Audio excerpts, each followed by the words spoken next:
Queridos,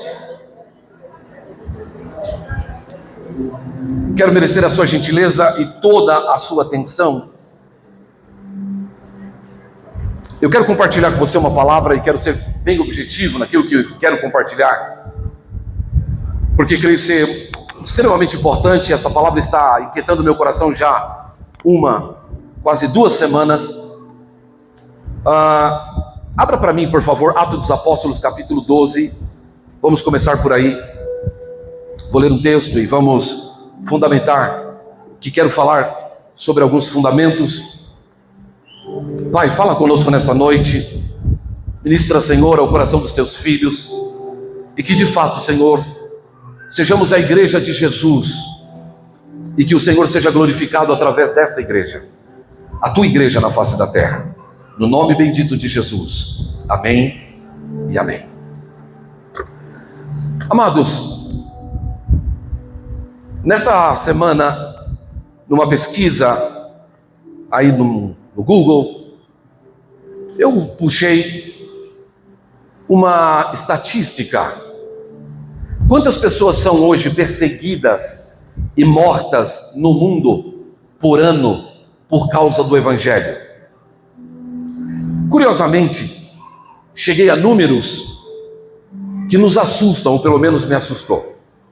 No ano de 2022 e 2023, 8.000 pessoas foram mortas no mundo por causa do Evangelho ou por causa do cristianismo. Na Missão Portas Abertas há uma estatística que 13 pessoas morrem por dia no mundo por causa do Evangelho e por causa do cristianismo. Você sabe o que significa isso, querido? Sabe o que significa isso? Aproximadamente cada 2 horas uma pessoa morre por causa de Jesus no mundo. Ei, John. Uau. Nós estamos num país que temos liberdade, num país laico, onde podemos, como no domingo à noite, fazer um culto de portas abertas, e temos liberdade para cultuar o Senhor. Mas há muitos lugares no mundo, querido, aonde falar de Jesus é crime. E por conta de falar de Jesus, você vai ser perseguido e talvez morto.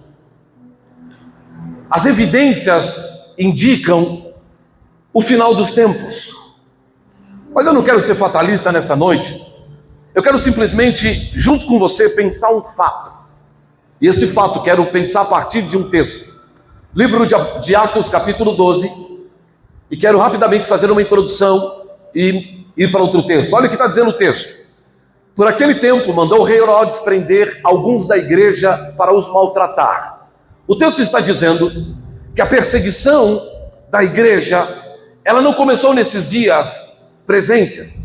A perseguição da igreja começou desde que a igreja foi inaugurada lá em Atos dos Apóstolos. A perseguição da igreja vem deste tempo e milhares, não poucas, milhares de pessoas foram mortas e perseguidas por amor ao Evangelho. Porém, faço uma pergunta nessa noite. Por que será que o cristão é maltratado, perseguido? Por que o cristão é morto por causa do Evangelho? Se o cristianismo nos leva a fundamentos e elementos de passividade. Não somos radicais, não somos agressivos, não queremos o mal do outro, senão o bem do outro, porque a fé cristã está fundamentada sobre o conceito de Cristo, de que eu preciso amar o próximo como a mim mesmo. Então a minha pergunta, e quero que você pense, e nesta introspectiva, tentar imaginar por que a igreja foi e é perseguida. Quando nós pensamos em igreja, igreja não é uma pessoa, igreja é o coletivo de pessoas que tem como fundamento Jesus. E esta assembleia, este grupo de pessoas, esta eclésia, que foi chamada para fora para resgatar o perdido das trevas para a luz, carrega na sua missão a causa porque ela é perseguida. Qual é a missão da igreja? A missão da igreja é anunciar o evangelho do reino. Que reino? Um reino que não é terreno, um reino que é eterno. O reino de Deus, querido, não é comida nem bebida. O reino de Deus, à luz da palavra, é mais do que isso. Nós falamos sobre isso na última terça-feira passada, sobre a fundamentação do reino de Deus. O reino de Deus, então, estabelecido sobre conceitos divergentes do mundo. E por causa da sua missão, e qual é a missão da igreja? Levar este evangelho. E o evangelho de Jesus, ele tem o poder para resgatar das trevas para a luz, da condição de condenado para uma condição de vida eterna. A missão da igreja é levar o evangelho que liberta, que transforma. A igreja tem como missão, e a palavra igreja na sua essência, na eclésia, é chamados para fora.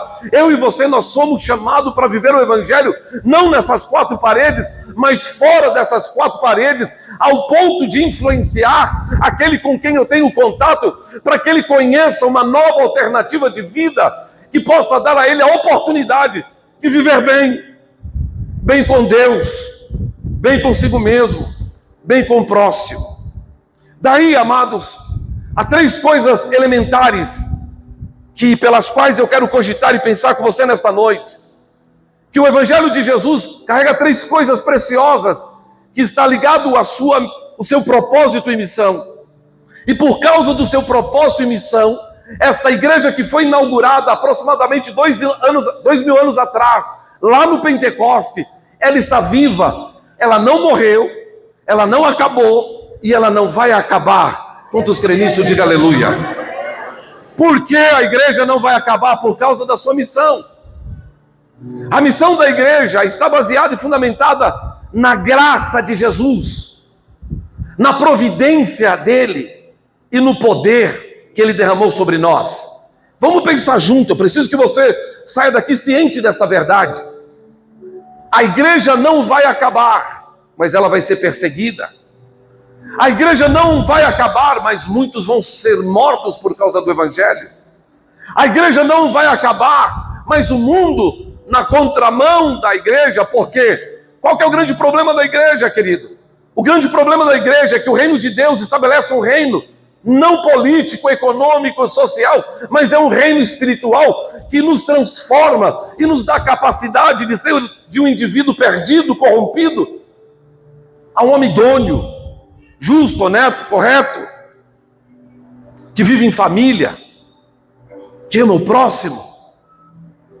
Então eu posso pensar com você, a quem afrontamos com aquilo que vivemos?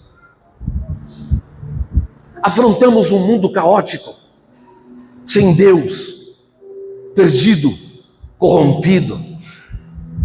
João Batista perdeu a cabeça porque confrontou o pecado do rei. Muitas pessoas são mortas porque confrontam o erro. E as pessoas não querem ser confrontadas pelo seu erro, elas querem viver no erro. Mas deixa eu dizer uma coisa, a igreja de Jesus, ela está viva e ela vai continuar declarando o seu propósito e a sua missão. E a missão torna a dizer, ela está fundamentada, e o primeiro conceito é o conceito da graça. O que é a graça? É o favor imerecido de Deus.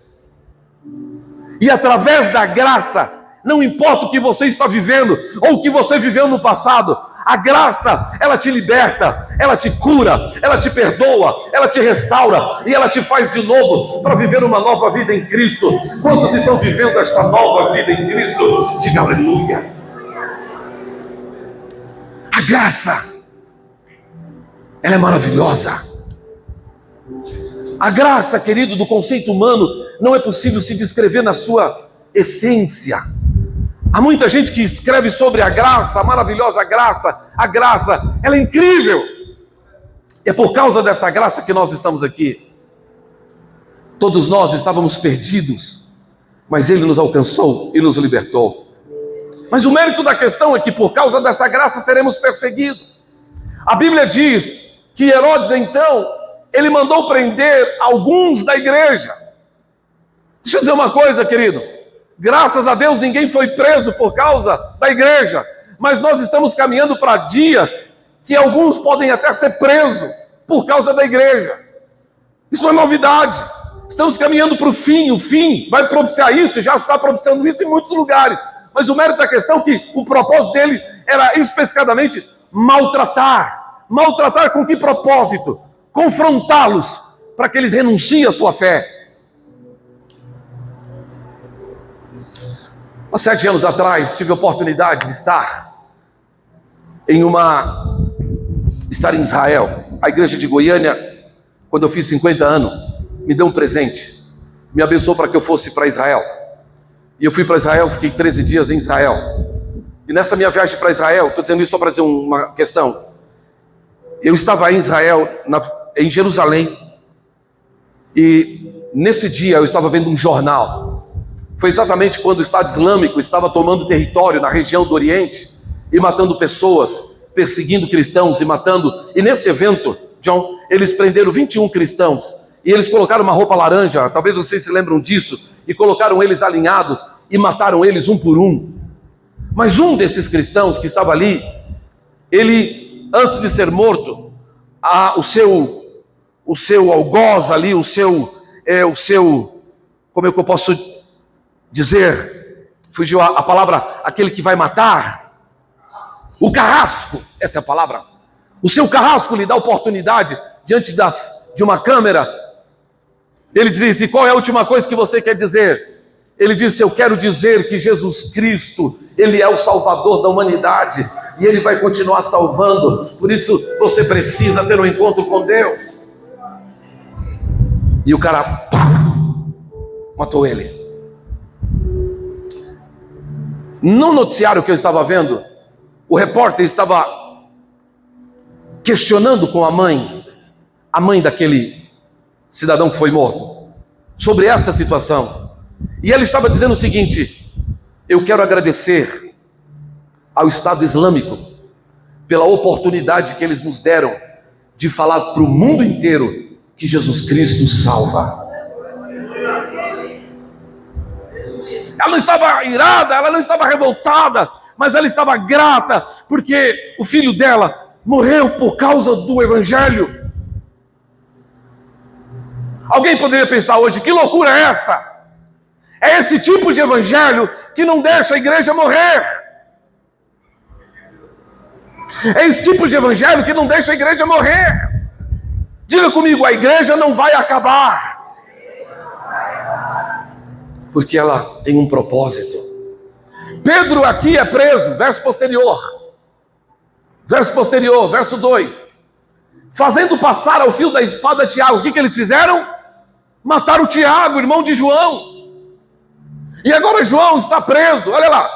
Vendo ser isto agradável, Pedro está preso. Vendo ser isto agradável aos judeus, prosseguiu pretendendo também a Pedro. Eles queriam matar Pedro.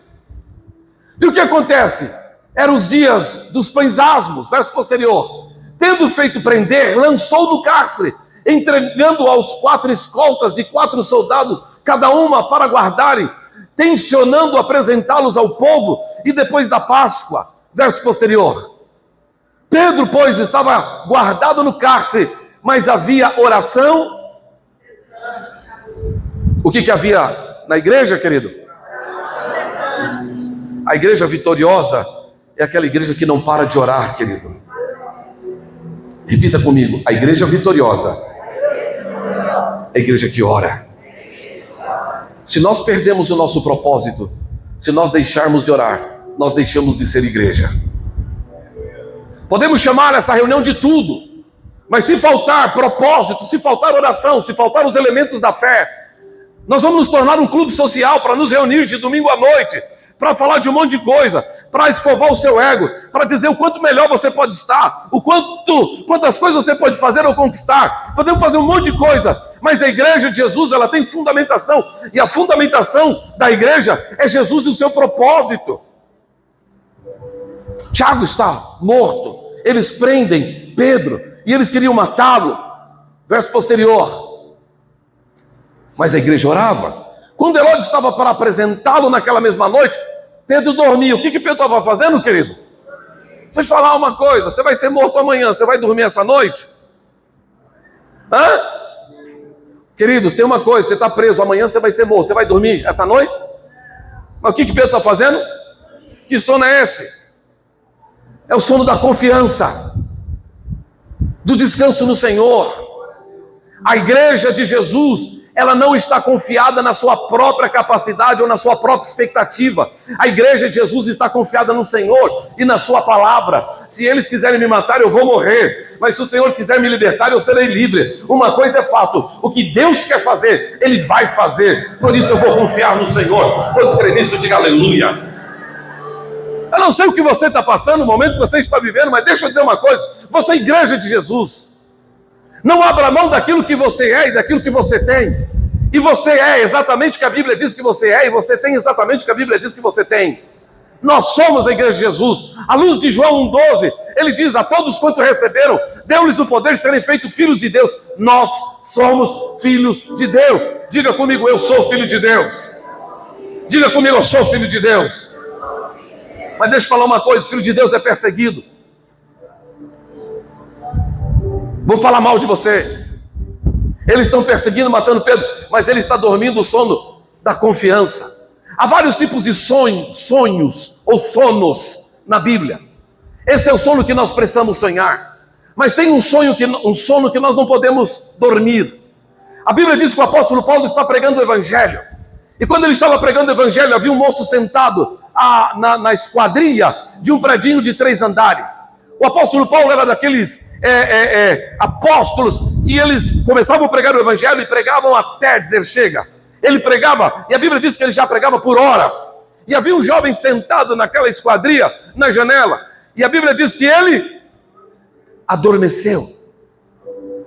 Este sono é um sono que você não pode dormir. O sono que ele adormece ali é o sono da incerteza, porque quando você está sentado na maquis de um prédio, no 3º andar, você não dorme o sono da confiança, você vai dormir o sono da incerteza. Então você fica assim: cai para lá, cai para cá, cai para lá, cai para cá. Diga comigo: incerteza. Diga incerteza. Então olha para mim, querido, você é a igreja de Jesus, você precisa ter convicção e certeza. Eu e você, nós estamos salvos por causa da graça, não podemos ter dúvida. Por isso a Bíblia diz que eu preciso colocar o capacete da salvação, para que nenhum tipo de dúvida ou incerteza alcance a minha cabeça. Eu sou a igreja de Jesus, eu sou a igreja que o Senhor vai usar nesses dias, eu sou o Filho do Deus Altíssimo, eu sou o que a Bíblia diz que eu sou tudo aquilo e vou fazer tudo que a Bíblia diz que eu vou fazer. Quantos entendem o que eu estou dizendo? Diga aleluia. O grande problema é que as incertezas nos colocam no sono, que às vezes nos leva a cair para fora, para dentro. E sabe qual é o grande problema? Tem muita gente caindo para fora, e a Bíblia diz que ele caiu para fora, e quando ele caiu para fora, ele morreu. Deixa eu falar uma coisa para você: tem muita gente morta dentro das igrejas.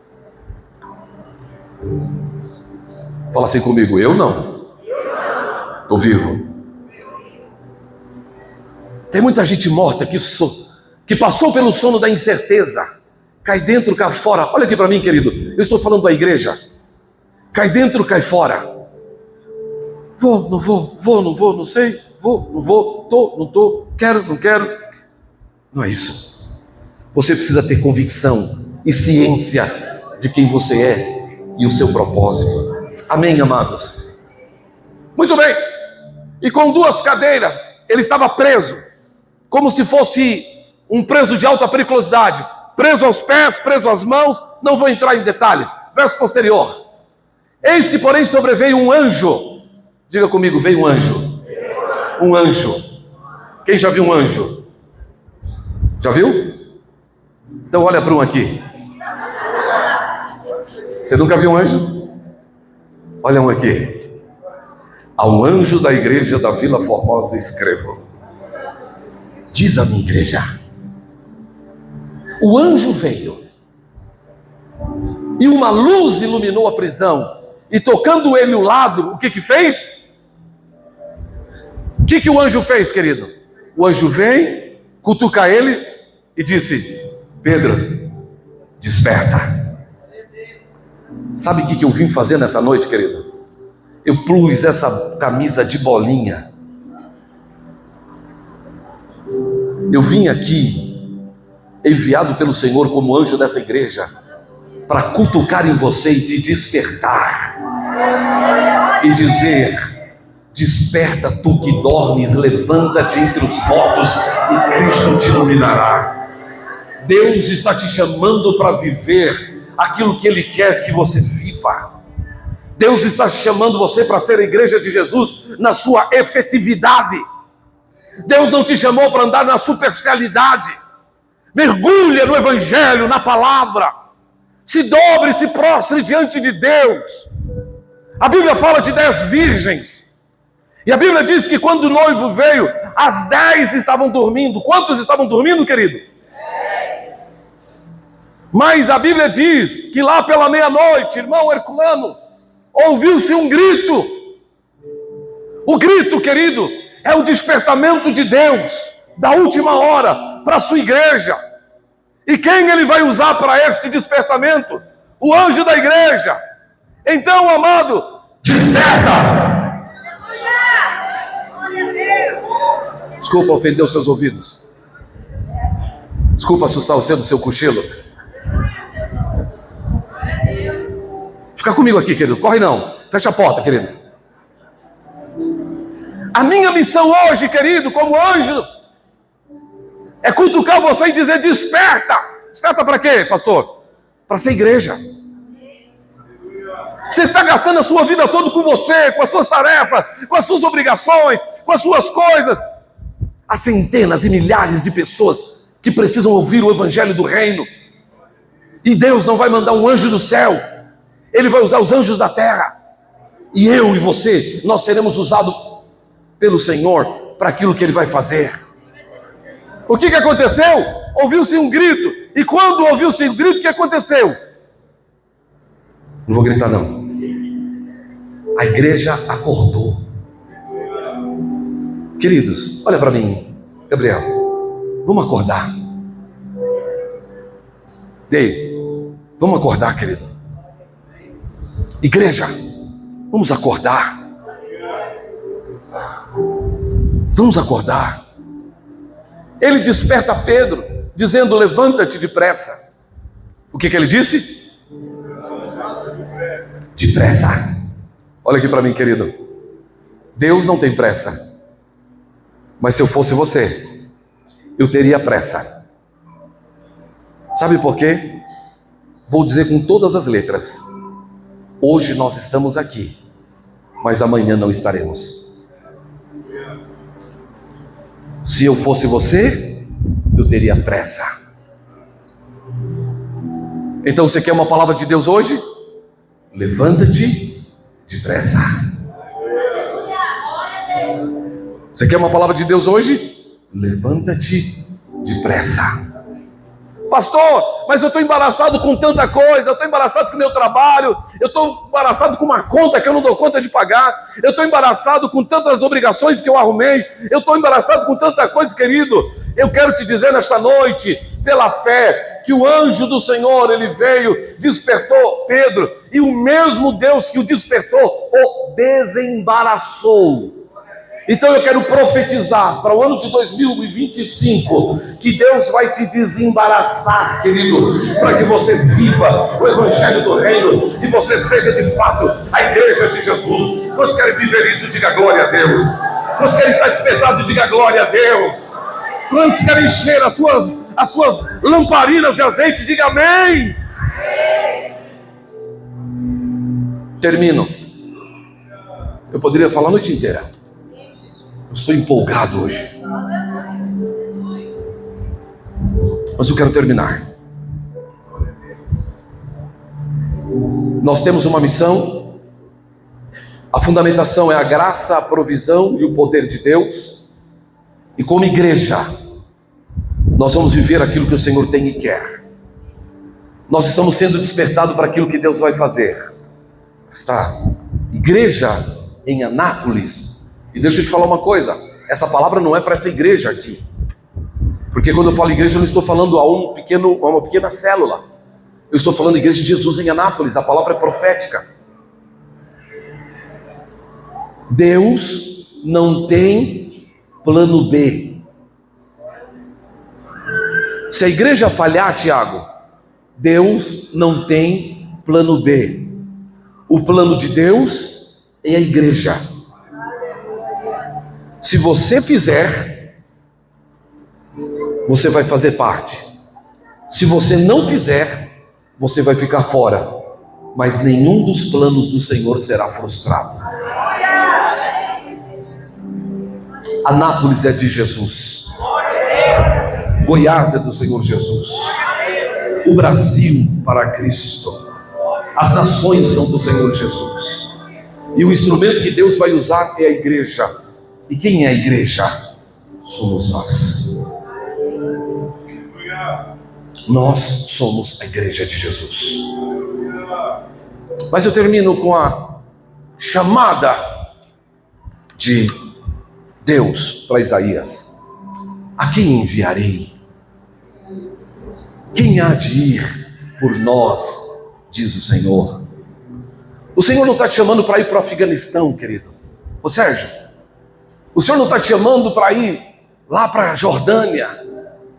Alguns aqui têm vocação para ir além dos muros culturais, mas o nosso chamado, Silvio, é aqui, é agora. O que eu preciso fazer, pastor? Desperta. E depois de despertar, se desembarace. E depois, seja a igreja de Jesus. Quantos entendem que eu estou dizendo? Diga aleluia. Fica de pé no seu lugar, querido. Isso é tão sério. Isso é tão sério que Jesus deu a sua própria vida por este projeto. E hoje nós estamos celebrando a sua morte e a sua ressurreição. Hoje nós estamos comendo e bebendo, comendo da sua carne, bebendo do seu sangue, tendo comunhão e celebrando a morte e a ressurreição de Jesus. Isso é tão sério que Deus enviou o seu Filho. Então nós vamos cear nessa noite. E quando você tomar o pão, querido, eu quero pedir que você reflita. O apóstolo Paulo diz: examine-se o homem a si mesmo antes de comer e beber. A introspectiva que você precisa fazer nesta noite é: eu estou sendo a igreja de Jesus, porque foi por isso que ele morreu. Eu estou sendo a igreja de Jesus, foi por isso que ele ressuscitou. E talvez seja o momento de despertar e dizer uma vez mais: eis-me aqui, Senhor. Eis-me aqui, Jesus. Eu quero convidar algumas pessoas que vão cear comigo hoje no altar. Quero convidar John Wesley. Olha que nome, rapaz. Leslie, né? Que nome significativo. John, por favor, querido. Ele, sua esposa, sua família, por favor. Eles estão vindo para estar conosco e vão congregar aqui nesta casa. Quero convidar o Adriano. O Adriano, cadê você, querido? A família. Vem, querido. Chega aqui, Adriano. Vamos apresentá-lo. Eu quero apresentar o José Ferreira. Querido irmão José Ferreira e a sua esposa, irmã Marina. Onde está? Está vindo ali. Coisa linda, muitos anos. E eles tiveram uma direção para estar conosco. Irmão José Ferreira, coisa linda. Mestre de escola bíblica dominical. Sobe aqui, querido. Eu quero convidar a mãe do João. Perdão, querida. E o seu esposo, onde estão? Ali estão. Por gentileza, esteja aqui conosco. Que alegria tê-los neste altar. Receber vocês hoje me traz muito prazer. E a igreja, ela recebe por aclamação. E quando uma vez aclamado e recebido, são inseridos como membro de uma casa. Então, eu quero apresentá-los a esta comunidade, a esta igreja. Que alegria recebê-los. Se acomodem aqui. Nós já estamos passando, querido, do número de 180 pessoas que recebemos por aclamação nesses 2 últimos anos. Há um fenômeno, Deus está despertando a sua igreja, está nos alistando, querido, para uma obra. Eu vou contar com você, preciso da sua ajuda. Vamos fazer essa obra. Vamos receber esses amados, aplaudindo o Senhor Jesus.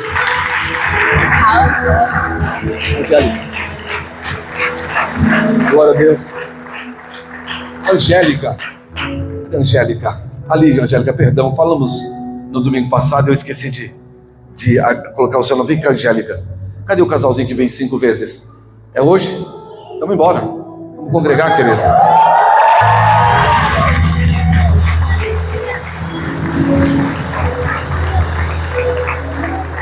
Eu não costumo fazer essa abordagem, eu nunca recebi ninguém assim, tá, queridos?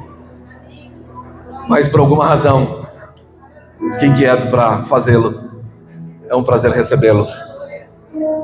Nós somos uma igreja, e esta é a igreja de Jesus, Adriano. Deixa eu dizer uma coisa para vocês. Esta não é a melhor igreja desta cidade. Eu disse isso pro Dião semana passada, e vou repetir. Essa não é a melhor igreja da cidade. Se vocês querem uma igreja boa, tem umas boas. Tem boas igrejas nessa cidade.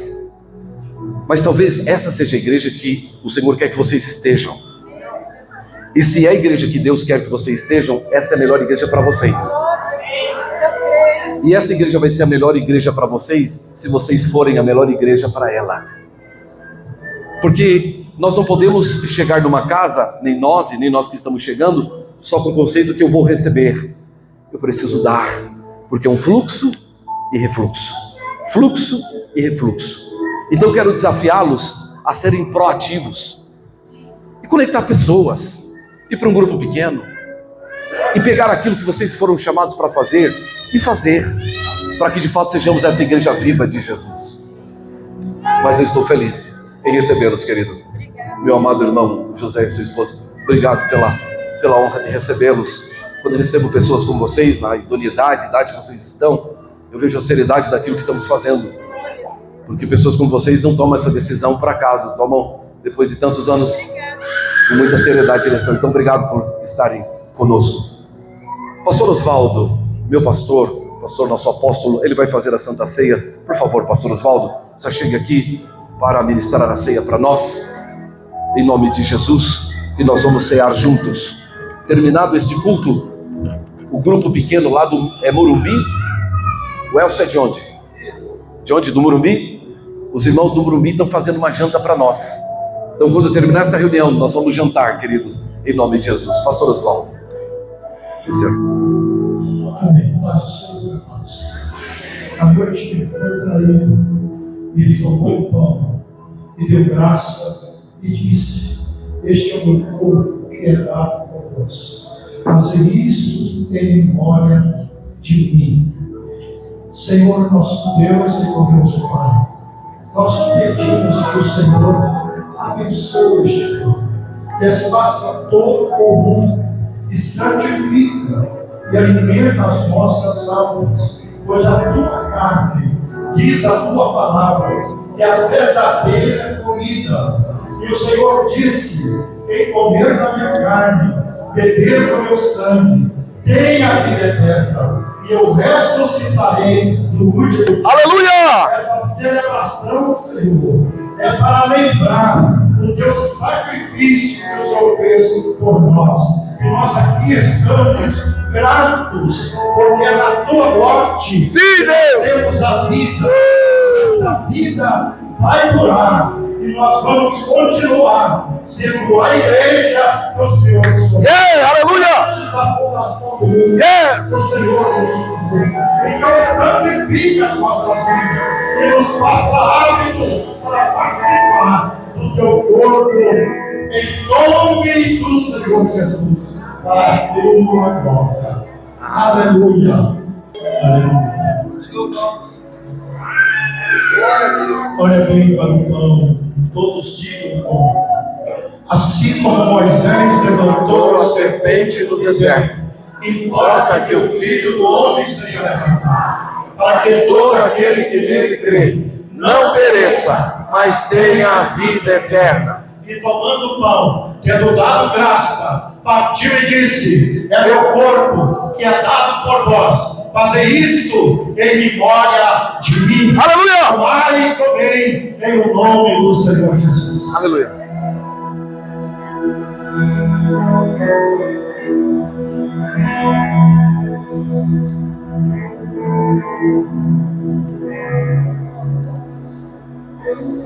Depois de haver ceado do cálice, deu graça e disse: é meu sangue derramado por vós, fazer isso em memória de mim.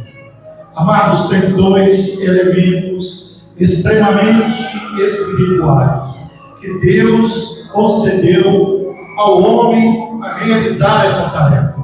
É o batismo nas águas, que é o espiritual. Quem não nascer da água e do Espírito não entrará no reino do céu. E depois a santa ceia do Senhor. São elementos espirituais, porque Jesus disse: quem comer da minha carne, beber do meu sangue, tem a vida eterna. É muito sério essa participação. É uma celebração importantíssima para anunciar a morte do Senhor até que Ele venha. E nós estamos lembrando o sacrifício que Ele fez por nós, derramando o seu sangue na cruz do Calvário. Irmãos, eu queria só compartilhar uma coisa com vocês. Falam assim um para o outro: irmão, a carne precisa da cruz. Sem a cruz não há redenção. Pai, em nome de Jesus, desfaça todo o comum deste cálice e a nova aliança do teu sangue. Santifica-o, mas também derrama uma unção de perdão em nossas vidas, perdoando as nossas falhas, nossas fraquezas, nossas faltas, porque o teu sangue nos purifica de todo o pecado. Nós possamos ir para casa purificados, lavados, redimidos pelo poder do teu sangue, Jesus. Nós te agradecemos, te louvamos, porque a tua morte produziu vida em nós. Te damos graça pelo teu sacrifício e queremos corresponder, sendo a igreja que o Senhor sonhou que sejamos. Em o nome de Jesus. Amém. Amém. Aleluia. Pastor Cláudio, eu gostaria de ressaltar um trabalho que está sendo feito aqui na nossa igreja, por direção, com certeza, pelo Espírito Santo, porque há uma confirmação de Deus sobre isso, que é esse período da Santa Ceia, esse relógio de oração. E ontem nós estávamos recebendo lá em casa a irmã Rosana, e ela olhou no papel que eu estava no relógio, os horários, e tinha 2 horários que não estavam sendo preenchidos. Era das 3 às 4 da manhã. Eu dar isso como testemunho da confirmação desse projeto. E das 3 às 4 da tarde. Aí eu disse para ela: pode deixar comigo, esses 2 horários eu vou cumprir. E quando foi 2 horas da manhã, eu acordei. Mas eu falei para a Dora também acordou. Nós estávamos comprometidos. Aí eu falei para ela: só que se nós começarmos agora, estamos ocupando o espaço de outro. Então vamos começar às 3. E encostei. Rapaz, e apaguei. E acordei 3h20 com um sonho. Toda a minha família junto, inclusive a Márcia, por isso que eu estou lembrando você. A Márcia, mas eu não vi a Márcia como eu gostaria de ver. Mas ela estava lá na reunião. E eu chamando eles, porque isso é um ato nosso, chamando eles para a oração, e acordei. E levantei correndo, fui para a oração, mas já era 3h20. Falei: agora eu vou também superar esse horário. Só sair do joelho para a glória e honra do Senhor às 5h20 da manhã. Ando com Deus, vendo a prosperidade da igreja numericamente. Mas ela não está crescendo só numericamente, está crescendo espiritualmente. Isso é o melhor que está acontecendo entre nós, né? E esses relacionamentos, esse cuidado um com o outro, isso é apaixonante, isso agrada a Deus. Eu vejo pessoas levantando, cuidando dos outros. Isso é de Deus e vai prosperar. Depois de haver ceado, ele tomou o cálice. Olha bem para o cálice. ainda há 9 meses e uns dias de 2025, onde tem uma palavra profética que nós vamos prosperar.